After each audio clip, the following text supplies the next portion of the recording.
তুমি থাইকা গেলেও পারতা। যদিও লাইফে তেমন কোনো চেঞ্জ আসে না আর, শুধু দাঁড়াইতে হয় না তোমার বারান্দার ঠিক নিচে। চায়ের দোকানদার এখনো অবাক হইয়া জিগায়, কি মামা, বিড়ির লগে আপনিও পুরেন? তুমি থাইকা গেলে হয়তো এইসব কিছুই হইতো না। আমিও একটা চাকরি খুঁজে নিতাম, সকালে বাহির হইলে সন্ধ্যায় ঘরে ফিরতাম। তখন হয়তো তখন হয়তো আমারই ভালোবাসতা, এখন যেমন বাসো অন্য কাউরে। তুমি থাইকা গেলে তুমি থাইকা গেলে ঢাকা শহরে আমি জাদুর শহরই ভাবতাম।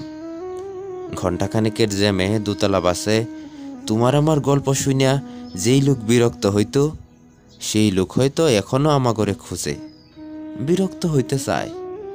তারে বিরক্ত হইতে দিবা? তুমি থাইকা গেলে আমরাও সেন্ট মার্টিন যাইতাম, সমুদ্রে ভাসতাম, রৌদ্রে ঘুরতাম, দেখতাম দেখতাম তোমার ডানা গজাইতেছে, তুমি উঠতেছ। না, এসবের কিছুই হইল না। ঢাকায় আগের মতোই জ্যাম আছে, বাসে সিটগুলা এখনো খালি পইরা থাকে, শুধু তুমি আর আমি সেইখানে নাই।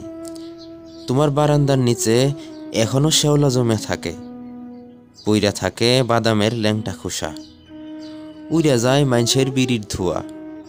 শুধু আমি আইসা দাঁড়াই না তোমার বারান্দার নিচে।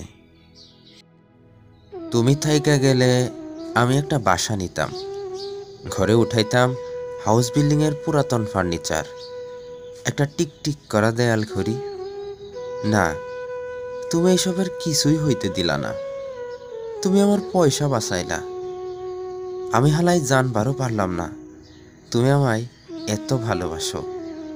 হ, আমি হালাই জানবারও পারলাম না তুমি আমায় এত ভালোবাসো।